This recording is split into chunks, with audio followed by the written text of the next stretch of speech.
January 11th, 1944. High above central Germany, the sky is no longer blue. It is black. At 27,000 feet, daylight fades into something thinner, colder, quieter. The temperature outside the cockpit is below -40 degrees. Frost creeps along the inside of the canopy. The pilot's breath rasps loudly inside his oxygen mask. Each inhale, deliberate, mechanical, necessary. His fingers are stiff inside electrically heated gloves that barely work. Below him, the silver shapes of B-17 bombers crawl forward in rigid formation. Engines strain.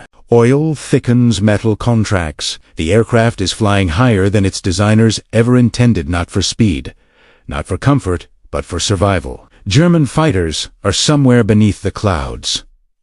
They always are, but at this altitude, their climb is slower. Their guns jam more often. Their pilots struggle for oxygen just as much as the men in these bombers do. The Americans know the risk. They also know the math. Every 1,000 feet higher means fewer interceptors. Fewer interceptors mean more bombs on target. What they are discovering too late for many is that the enemy is not only climbing to meet them, it is already inside the cockpit. By the time American bombers began appearing regularly over occupied Europe in 1942, the air war already had rules, most of them written in blood. Britain had learned early that daylight bombing against a defended continent was ruinous. Unescorted bombers flying at medium altitude were shredded by fighters and flak. The Royal Air Force adapted by moving its heavy bombing campaign into the night, trading accuracy for survival. The United States arrived with a different belief. American air planners had built their doctrine around daylight, high altitude, precision bombing. It was not arrogance so much as conviction. The theory held that tight bomber formations, if lying high and armed with multiple heavy machine guns, could defend themselves. Bombers would see their targets clearly. They would strike factories, rail hubs, and oil plants with precision, and by flying higher than most fighters could easily reach, they would reduce losses to an acceptable level. Altitude was not a preference, it was the foundation. The first American heavy bombers over Europe, B-17s and B-24SA, were designed with this doctrine in mind. They were built to climb higher than earlier bombers, to operate where air was thin and engines strained. In theory, German fighters would be forced to fight uphill, burning fuel and performance just to engage. Anti-aircraft guns would be less accurate. At extreme heights, survival would be found in the cold. Reality arrived quickly. German air defenses were not static. They adapted with speed and precision. Radar networks tracked incoming formations from hundreds of miles away. Fighters were vectored to intercept at calculated altitudes. Flak batteries adjusted fuses and firing tables. The Luftwaffe understood the same equation the Americans did. Altitude mattered, but it was not absolute protection. By late 1942, American bombers were pushing deeper into Europe. Without long-range fighter escort, their missions extended beyond the protective reach of Allied fighters based in Britain. Once the escorts turned back, the bombers were alone, slow, predictable, and visible 4 miles against the sky. Losses mounted. Entire crews were lost on single missions. Aircraft returned riddled with holes, or did not return at all. The idea that bomber formations could fully defend themselves began to crack under operational reality. German fighters attacked head-on, exploiting brief firing windows. They climbed aggressively, sometimes diving from above, sometimes clawing their way upward in exhausting vertical battles. In response, American commanders did not abandon altitude. They doubled down on it. If bombers were still vulnerable, the answer was to fly higher. If fighters could climb to meet them, then the bombers would climb further still. Every additional 1,000 feet increased the difficulty for interceptors. Engines lost power. Wings lost lift. Pilots lost consciousness. But the calculations favored altitude and paper. By 1943, mission profiles routinely pushed bomber formations above 25,000 feet. Some climbed higher when weather, flak concentrations, or fighter pressure demanded it. Crews referred to these heights as the upper air, a place where sound carried differently and time seemed stretched. Oxygen was no longer optional. Without it, Men blacked out in seconds.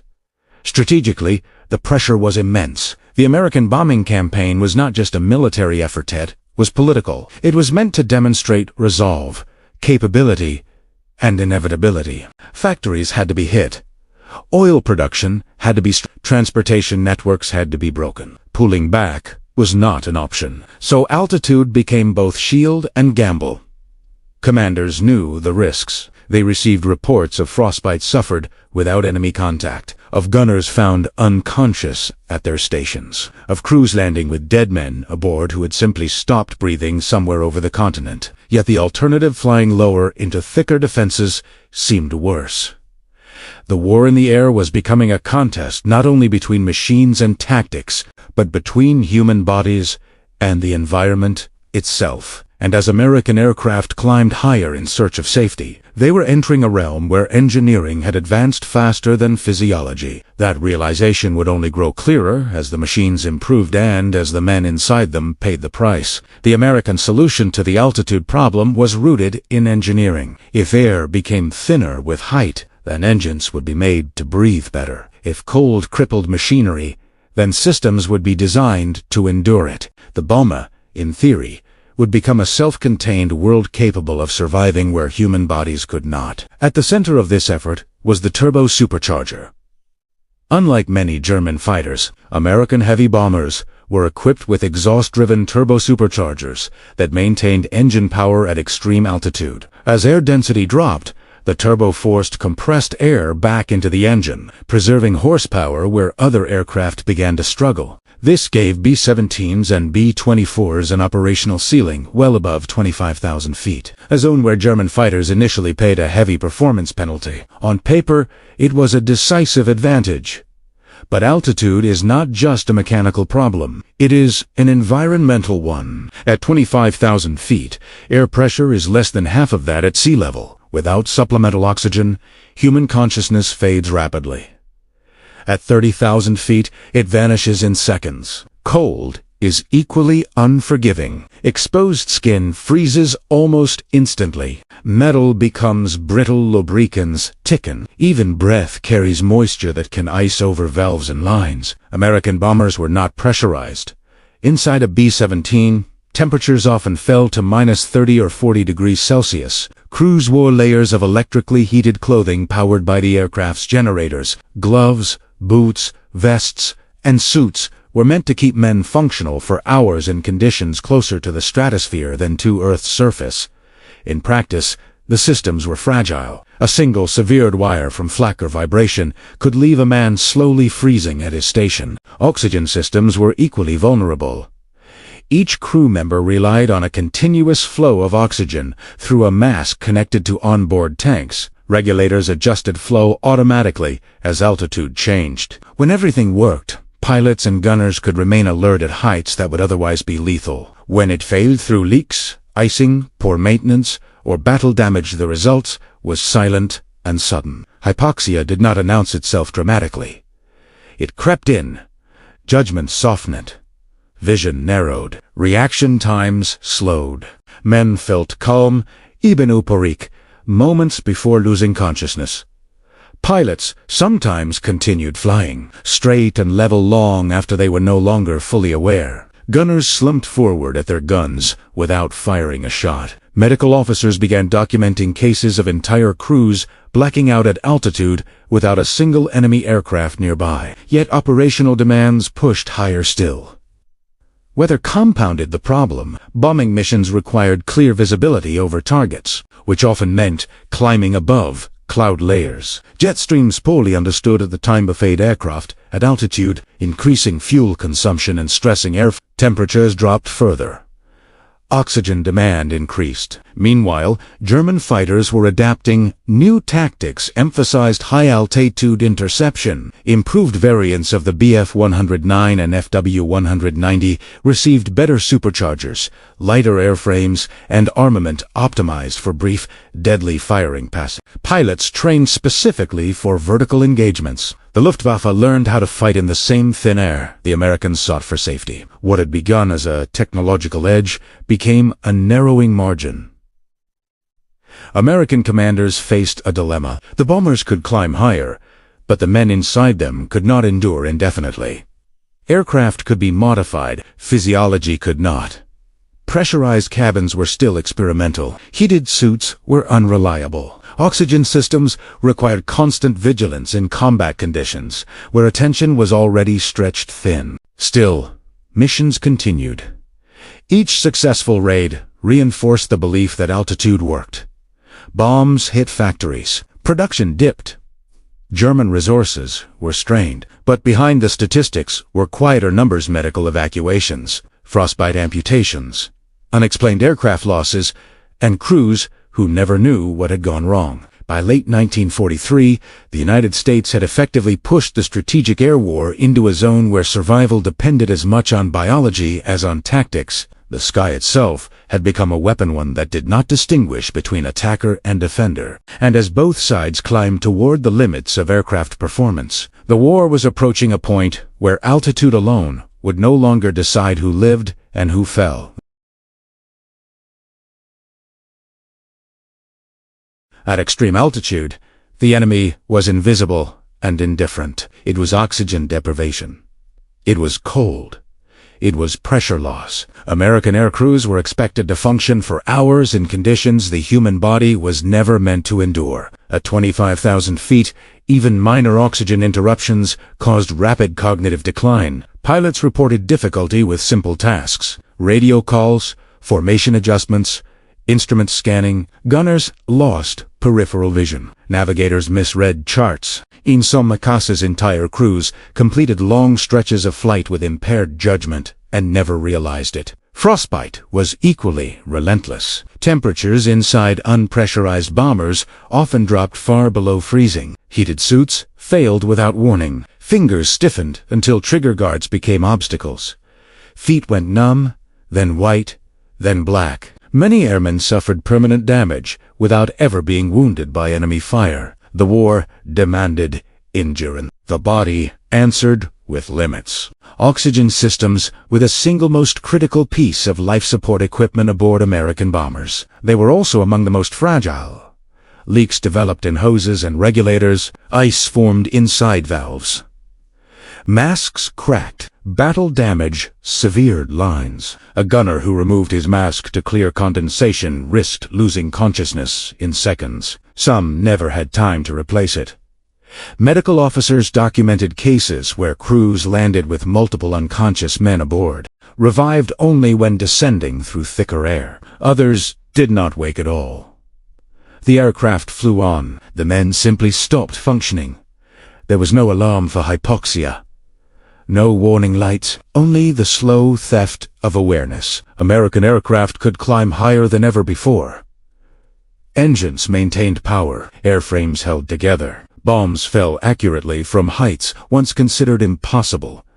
But cockpit technology lagged behind ambition. Pressurization remained limited to experimental aircraft. Heated equipment was inconsistent. Oxygen delivery depended on constant mechanical perfection in a combat environment defined by vibration, cold, and damage. The machines were evolving faster than the men inside them. This imbalance shaped every mission. Commanders planned altitudes based on engine performance, flak ranges, and interception probabilities. Crews lived the consequences. The bomber could survive the sky. The human body often barely could. As American aircraft pushed higher to escape German fighters, the Luftwaffe studied not just the bombers, but the vulnerabilities created by altitude itself, and they began adjusting their tactics accordingly. The Luftwaffe did not concede the upper air. It adapted to it. German fighter units quickly recognized that altitude was becoming the Americans' primary defensive tool. To counter-it, they refined interception tactics that emphasized brief, violent engagements rather than prolonged dogfights. Fighters climbed hard, often to the edge of their performance envelopes, conserving energy for a single pass. Attacks were timed precisely, guided by radar controllers who understood the bombers' routes and altitudes almost as well as the crews flying them. Head-on attacks became increasingly common. Approaching from 12 o'clock, German pilots reduced exposure to defensive fire while exploiting the bombers' weakest firing arcs. At closing speeds exceeding 500 miles per hour, firing windows lasted seconds. Cannons spoke once, then the fighters broke away, diving back into denser air. Altitude no longer guaranteed safety. It merely changed the geometry of death. High-altitude interception turned air combat into a vertical struggle. Every engagement began with a climb, sometimes from far below the bomber's stream. German pilots paid for these climbs in fuel, engine strain and oxygen deprivation of their own. Many flew without adequate oxygen systems, relying on training and short exposure times to survive. American crews watched fighters labor upward, knowing the climb weakened their enemy. But they also knew what came next. A fighter that reached altitude had already committed. It would attack with everything it had, because there was no margin left. The sky became a ladder. Each rung higher increased the cost for both sides, and the higher the fight went, the more it punished the men rather than the machines. Altitude imposed a unique psychological strain. Crews flew in silence, broken only by engine noise and radio calls. Oxygen masks, muffled voices. Faces disappeared behind rubber and glass. Men watched gauges obsessively, knowing a small failure could be fatal without warning. German pilots faced a different fear. The knowledge that they were fighting at the edge of survivability, with little room for error. A missed attack meant a powerless glide back toward Earth. A damaged engine meant no recovery at all. In this thin air, hesitation was deadly. So was overconfidence. Both sides learned that altitude did not remove fear. It sharpened it. And as missions grew larger and more frequent, the cumulative strain pushed crews toward a breaking point that doctrine alone could not resolve. That breaking point would arrive during the winter of 1943-1944, when cold, altitude, and operational pressure converged into a decisive test of the American strategy itself. The winter of 1943-1944 turned altitude from an advantage into a trial. Over Germany, the bomber stream climbed higher than ever before. 25,000 feet became routine. 27,000 was no longer unusual. On some missions, crews pushed past 30,000 feet not to gain advantage, but to survive flak belts, weather layers, and massed fighter concentrations below. January skies were merciless. Temperatures plunged beyond the limits of heated flight gear. Oxygen demand increased as the cold constricted lungs and slowed circulation. Condensation froze inside masks and regulators. Ice formed along oxygen lines, unseen until it was too late. At altitude, even small failures became lethal. Mission reports from this period began to change in tone. Aircraft were lost without enemy contact. Bombers drifted out of formation, slowly descending until they vanished into cloud. Crews reported pilots slumped over the controls, navigators unresponsive, gunners frozen at their stations. In some cases, surviving crew members realized something was wrong only when no one answered the intercom. One B-17, returning from a deep penetration raid, landed with several crewmen dead, no wounds, no fire damage. Medical officers listed the cause as hypoxia and exposure. The airplane had survived the war in the air. The men inside it had not. German fighters still attacked, but increasingly, they were not the primary cause of loss. Frostbite incapacitated gunners. Oxygen failure robbed pilots of awareness at critical moments. Aircraft entered shallow, fatal descents that looked controlled until the ground arrived. Commanders noticed patterns. Losses spiked on high-altitude missions in extreme cold. Crews with damaged oxygen systems rarely survived long enough to encounter the enemy again.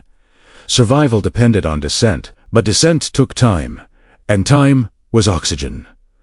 Yet the bombing campaign could not pause. Factories in central Germany, oil facilities, and transportation hubs remained priority targets. Every delay gave the enemy time to recover. So missions continued, even as medical reports grew more alarming. Doctors warned that men were being asked to operate beyond safe physiological limits. Engineers warned that oxygen and heating systems could not be made reliable enough under combat conditions. Pilots warned that judgment itself was failing in the thin air. Still, altitude was maintained. In the calculus of war, effectiveness outweighed comfort. But winter exposed a truth that statistics could not obscure. American air power had reached a ceiling not of aircraft performance, but of human endurance. That realization would force change. Not immediately, not gently, but decisively.